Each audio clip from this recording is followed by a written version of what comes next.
Welcome to IAG's webcast series, Selling Your Business, What Could Possibly Go Wrong. We're going to talk about the bad stuff first because it's going to happen most likely anyway, no matter what. So today's is our last episode of this series, and we've titled it, Why Deals Always Die. Deals can die three ways. The first is by sudden heart attack, where they go into a quick death.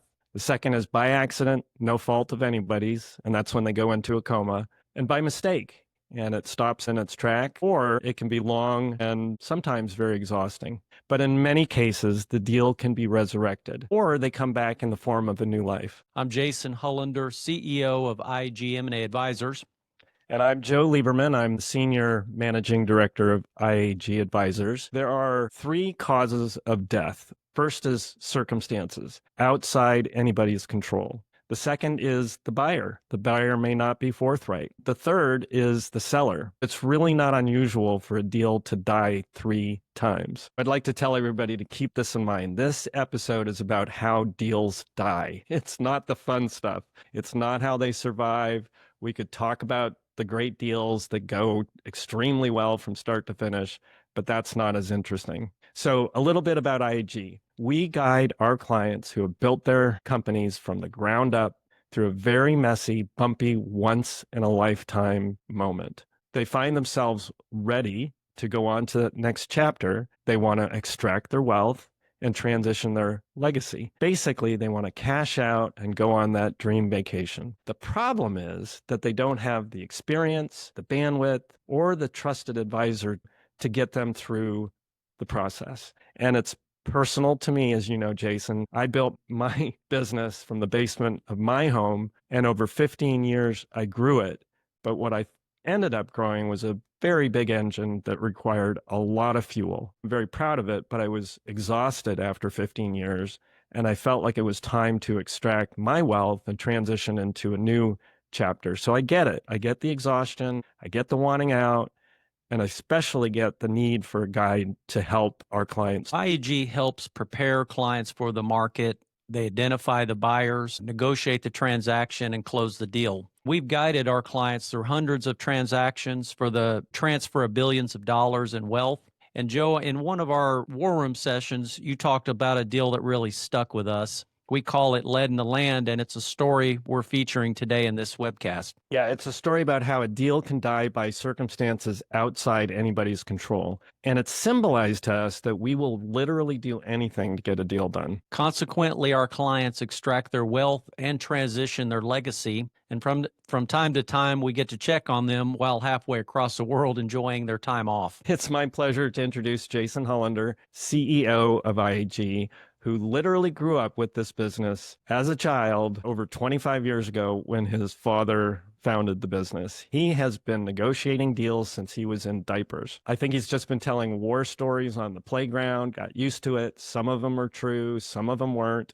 But really, he knows M&A inside and out. Now he's running IAG, a successful M&A firm, with some very talented people who understand the complexity and the trials and the solutions to guiding us. And over the past few years, Jason has led our team to hundreds of acquisitions representing billions of dollars. So if you're looking for somebody who knows M&A, you've come to the right place. I'll say this about Joe Lieberman, Senior Managing Director of IAG. Joe brings real-world experience with a wide variety of talents. We've seen him pull off some very challenging and complex transactions. He's accomplished this through the exit of his own business, writing 2 books, which I have a copy of both signed. Thank you, Joe. He's an M&A expert and a certified merger and acquisition professional, which is the gold standard in our industry. He's guided many clients through a wide variety of industries through their sale process. We're very glad to have Joe on our team. Over this time, you have also guided IAG through winning several national awards. 4 years in a row, we have won one of Inc.'s 5,000 fastest growing private companies awards. We were the winner of the 2024 Acquisition International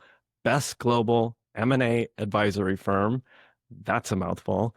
And a few others which we keep polished. Essentially, we know how to help clients anticipate problems through the many bumps in the road, how to overcome them, And basically, we become their shock absorbers. If they crash, we make sure they are not totaled and they're ready to go back. We walk our clients through a once-in-a-lifetime experience, along the way helping them extract their wealth and transition their legacy. This is what matters most to us. Typically, many problems can occur both with great highs and lows during the process. It's such an important moment, and it's gratifying to us, sometimes even humbling. It's why we're so passionate about what we do. Plus, we get to tell these war stories. So that brings us to today.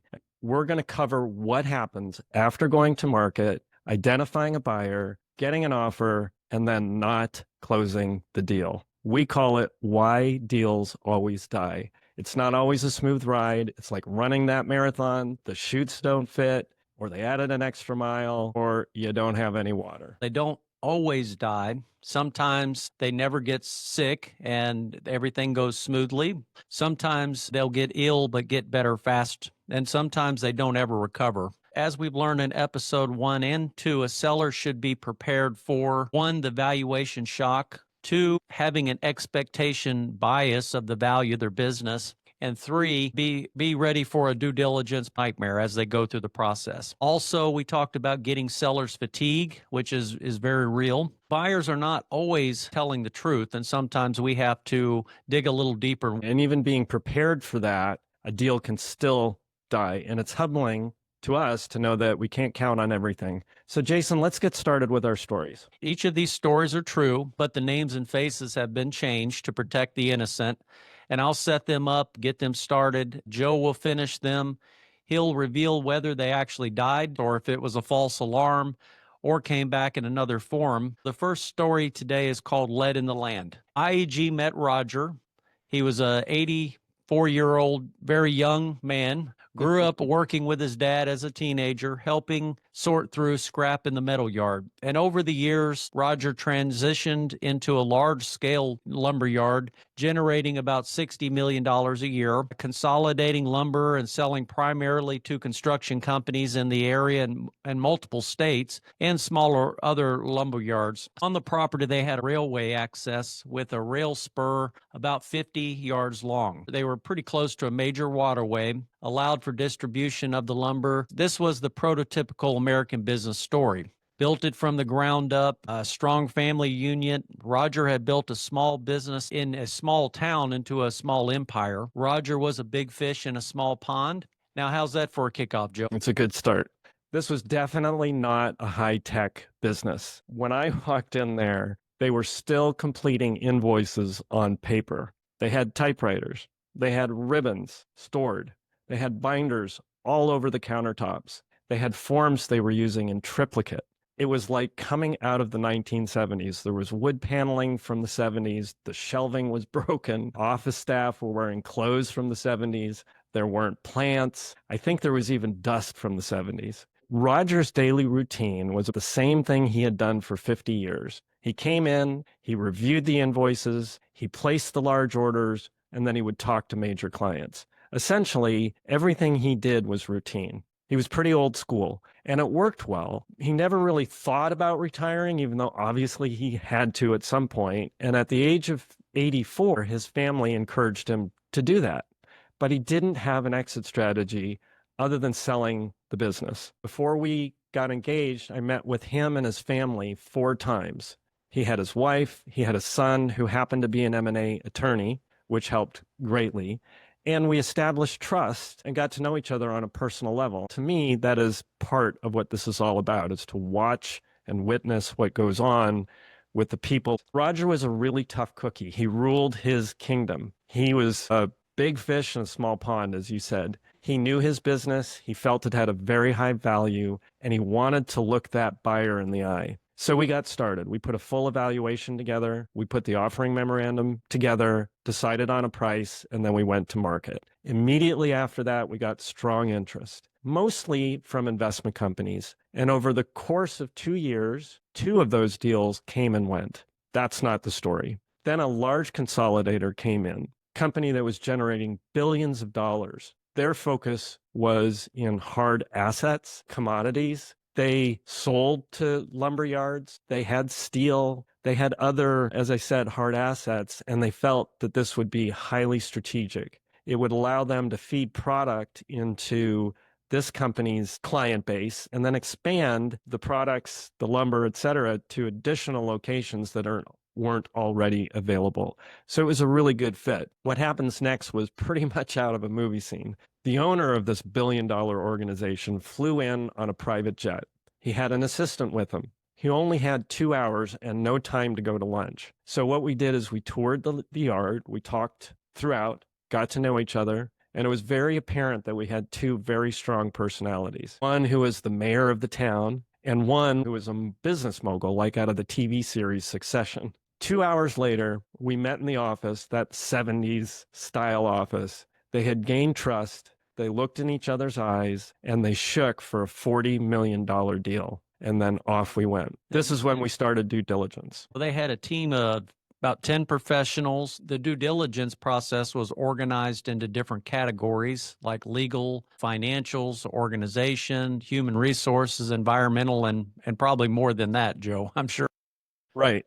There were. Whenever there is property involved, it is standard to perform a phase 1 environmental study. This is usually a visual review, and knowing in advance that there was a fuel station on the premise, there was steel in the yard, and the rail spur that you mentioned, we knew they were going to do more than just a casual review, because what they're looking for is hazardous material and anything that might need to be mitigated before it's purchased. We didn't want it to happen, but it seemed reasonable, was what's called an environmental phase 2 study. This is where they bore holes in the ground at various levels. They would take the compounds, send it to a lab, and then they would study for certain materials. They zeroed in on the rail spur and the fuel station and a few other locations. And then we waited for the results. When they came back, what we found out was there was lead levels that exceeded industrial and residential levels. These were at levels that shut down towns. Everybody was surprised and very alarmed. But along with this came a heat map, a study of where they found the lead and the intensity of it. And it turned out to tell a very important story. Most of it was around the rail spur. We did some research, and after a while, we could start to understand what had happened. In that county, there were a few lead mines that were mined for the lead during World War II. They would take the lead, they would transport it by rail, and they would bring it to some factory where they would use it to combine into weapons. So, of course, there was lead.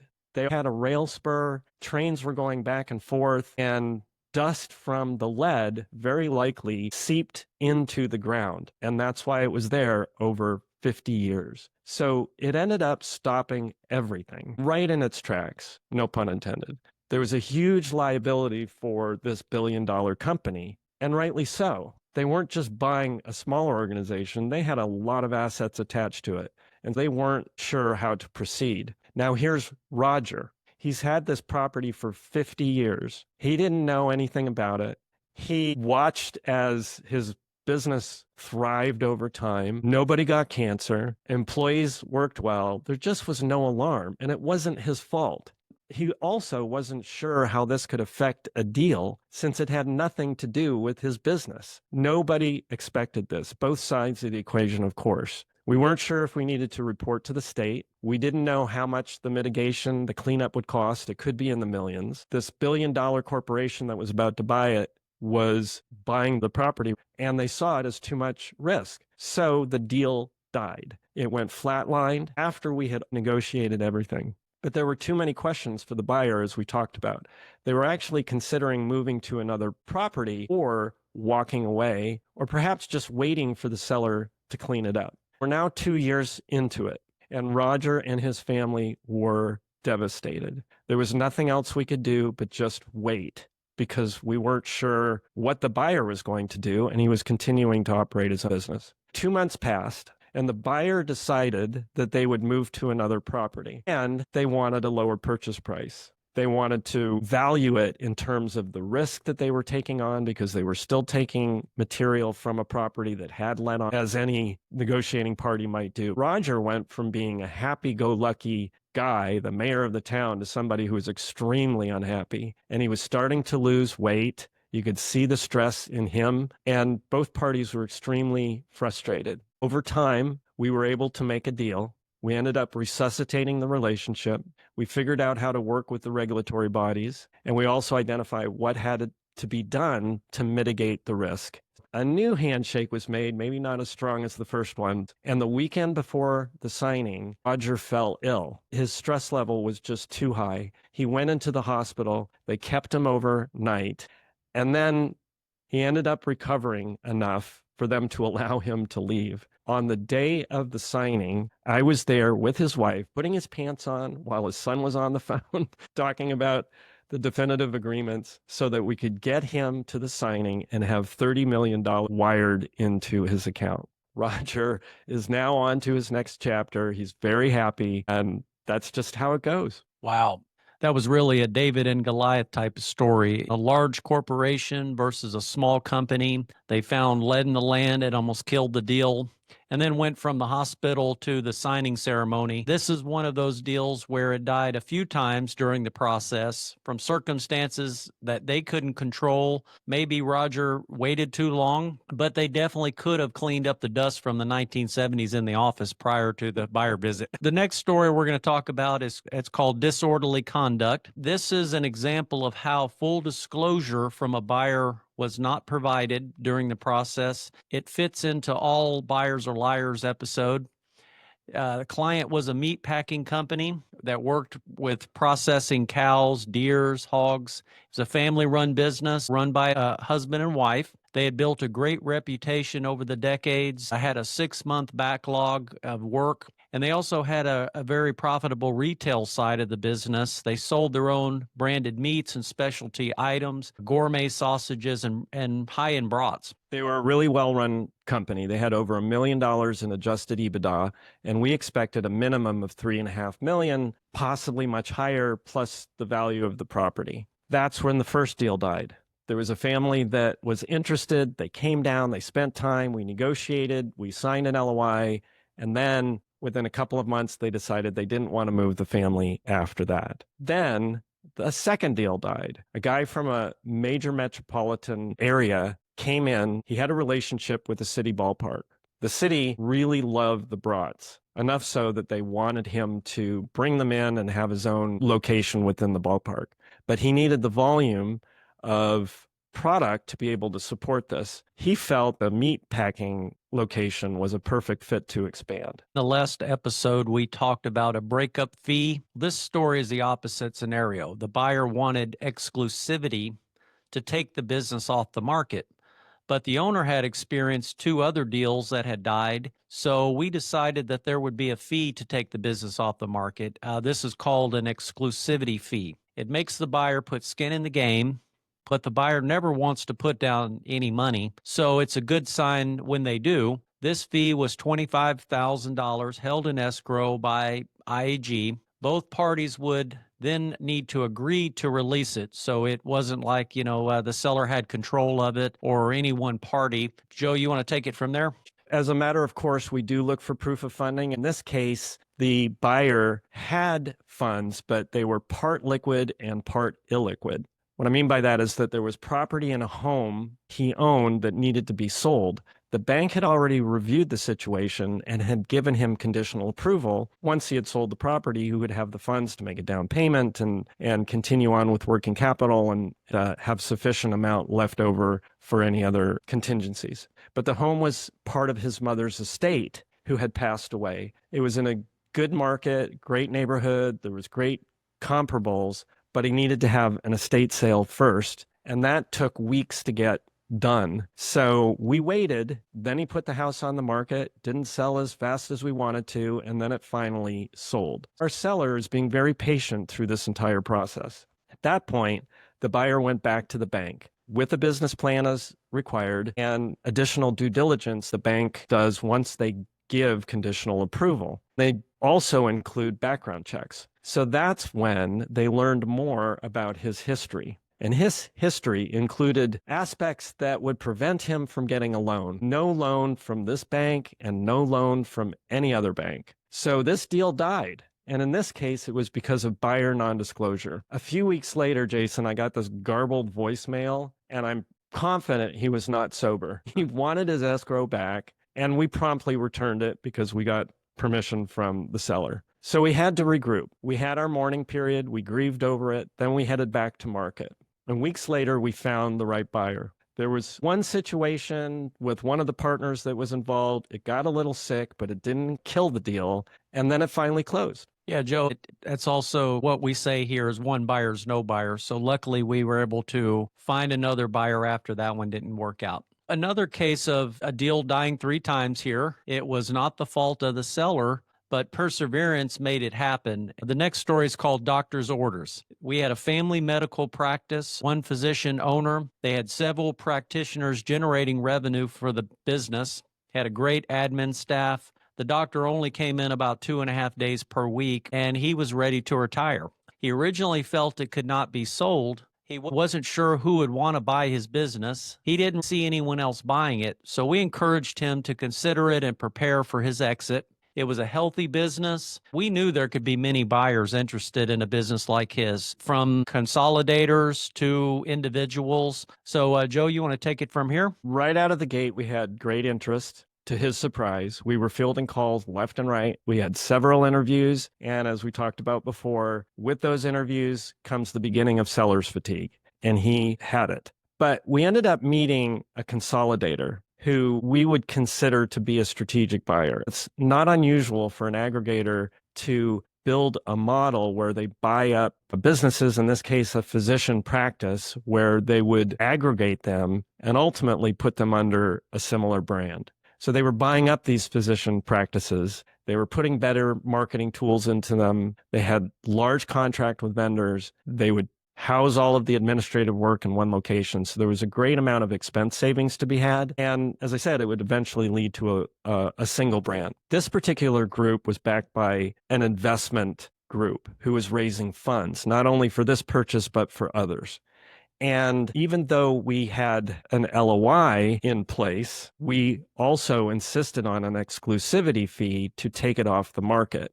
They agreed and everything seemed great. However, the investment group ended up not agreeing to paying the escrow until they had received SEC certification to raise additional funds. They didn't want to put at risk the certification by paying escrow and looking like they were spending money before they had the certification to do so. We kept on getting promises that it would happen every day for weeks. So we faced a dilemma. We wanted to get the process working, and we had a mountain of due diligence that we could get moving on, or we could wait. So we decided to put together the due diligence in good faith, and we had most of it put together. Then the buyer started asking for more and more information. It got into the personnel, it got into marketing surveys, and the doctor started to get impatient because we were still waiting for this exclusivity fee.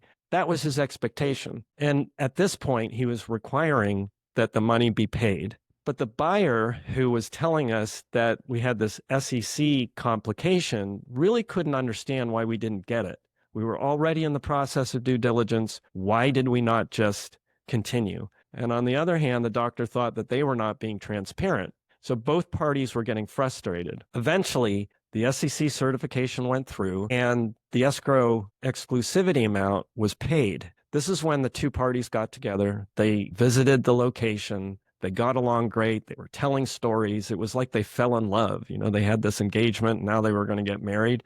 They just couldn't understand why there was all this animosity. And then one day, the seller comes to me and he says that, you know, we've talked, the buyer and we get along so great. I want to handle all the communication from now on because it's just going so well. And we're going to close in 6 weeks. So I'll keep you posted. We're going through the paperwork. Let's just do it that way. So I was being apprised of this, and I saw the emails going back and forth between the parties. They could not finalize the agreement, and primarily because the doctor now decided that it was worth more, way beyond what we had initially negotiated. Finally, months later, I get an email from the buyer asking to return the escrow.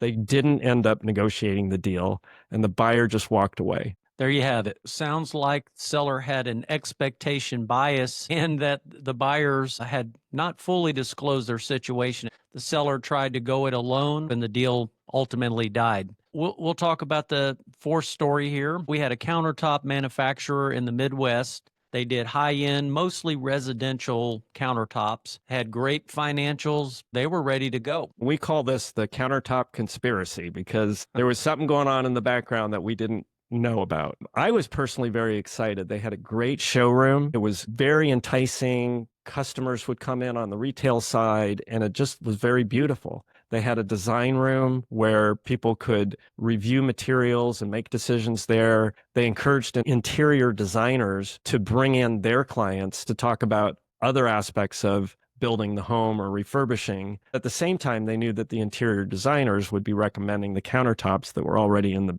building. It was a great strategic move, and it felt like a very comfortable place. The back of the building was clean and it was efficient. You could see the team of people working on countertops. They had it organized well. It seemed like from start to finish, they had their act together. And the financials proved it. There were two business partners, one for the front end who did the administrative work, and that was my contact. His name was Dennis. There was one in the back who did the operations and the installation, and his name was Xavier. I dealt with Dennis only. Everything seemed in order. When we started going, we had all the detailed financials. We put together the valuation. We put together the offering memorandum and then the teaser. We set a price and we went to market. Immediately, we got strong interest, mostly from individuals. And that's because it was of the size that an individual could get funded and run. It made a lot of sense for a single party. Within a few weeks, we had indication of interest. We call those IOIs. After reviewing, they wanted more information because we went to market just before the end of the year. And as the year closed, we were looking for more information. It was all very reasonable. So I got a balance sheet and updated financials. The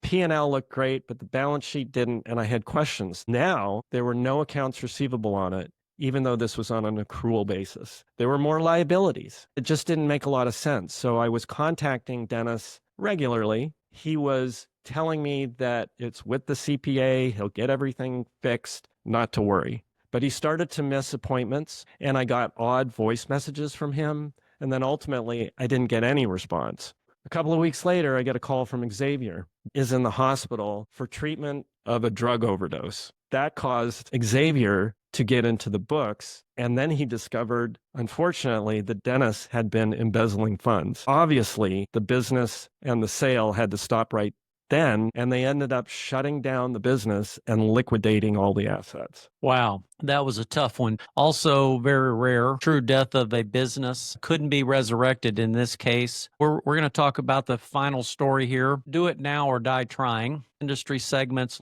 fire restoration, HVAC, roofing are very hot industries, and we're finding a lot of buyers looking at those. Basically anything in the home service industry. And also tried and true industry segments like tire sales. IAG had a buyer group. They consolidated businesses in a certain industry segment. They buy businesses and absorb them into existing brands that they've already acquired. They asked for our help. They gave us their buying criteria by size, location, income, etc. In their experience, they offered higher multiples than we've solved from other consolidators for reasons we've discussed prior, like synergies, great efficiencies, and they can increase sales in these businesses. They had a very successful business model, so we went on the lookout for businesses for them to acquire. This was a new engagement we had to fit the criteria of this buying group that you talked about. And based on the preliminary information, I thought it was a perfect fit. They were very profitable. They had a stable financial growth model. There was a long history, and we started to do the data gathering. In that stage, there's a lot of normal requests. We're looking for financials, tax returns, information about the assets, sales information by product, if you will, depends on the kind of business. In this case, that's what made sense. We get this information before we can do a valuation and before we send it off to market. At the same time, we had introduced it to this consolidator, and they were very excited. They had several more requests, and they were all very reasonable. at the same time, we felt we could go through the valuation, but also be responding in a way that would keep this consolidator buyer interested. So they asked for financials by location, sales by product type, and other details that also seemed reasonable. And if so, we were going to turn it around as quickly as possible. That's when I found out that their books were a mess. They were collecting data in-house, some of it from paper invoices, packaging it together, and then sending it to the CPA on an annual basis. This was at the corporate level only. They had no detail by location. It's a situation where you look under the hood, they have this great vehicle, everything looks perfect on the inside, the engine's running, but they're missing some parts. And then it becomes a completely different story. In this case, they weren't using a point of sale system to track by part. They weren't internally reporting by location. And Jason, it's not unusual for us to see problems initially in terms of how we would put a business to market. It's part of what we do. We bring in the support. We bring in strategic partners. We brought in a fractional CPA who could assist and get the books in order. And that's actually what we're doing right now. And now we wait. In this case, Joe, the deal really didn't die. They just weren't ready to go to market. They needed to do some cleanup. Now they're going to be well on their way to getting the kind of deal I think they're looking for. Even though we had a buyer waiting, doesn't always mean it's buyer ready, right, Joe? The challenge, many sellers are up there in age. They built and run their business over decades. And in this particular case, we find out very late that they're just not ready and delaying the process by months or sometimes even years. We could go on. We have lots of stories, but this gives you an idea that deals can die for three reasons. One is the circumstances beyond the control, like the lead in the land, and sometimes those issues are found out in due diligence. Two is by the buyer. They undisclose their complete backgrounds. Three is by the seller, by going it alone or not being prepared. We also know that a deal can die three ways: by sudden heart attack and having a quick death, like the countertop conspiracy story; by accident, and it's no fault, but they end up going into coma, like the lead in the land story; or by mistake. And it could be sudden or it could be long. And that's pretty much the tale of the tire story. We're just going to have to wait. In many cases, deals are resurrected or they come back in the form of a new life. And it's not unusual for a deal to die three times. So now it's a good time to recap our 3 episodes of Selling Your Business, What Could Possibly Go Wrong. Number 1 is the valuation shock. Sellers usually have an expectation of what their business is worth based on a bias. 2 is valuations will vary, but the real value of your business is found when the market speaks. From episode 2, we learned how deals get stuck. Being prepared for these inevitable bumps in the road will get you through the deals successfully. You really need to prepare yourself for seller's fatigue, the due diligence nightmare,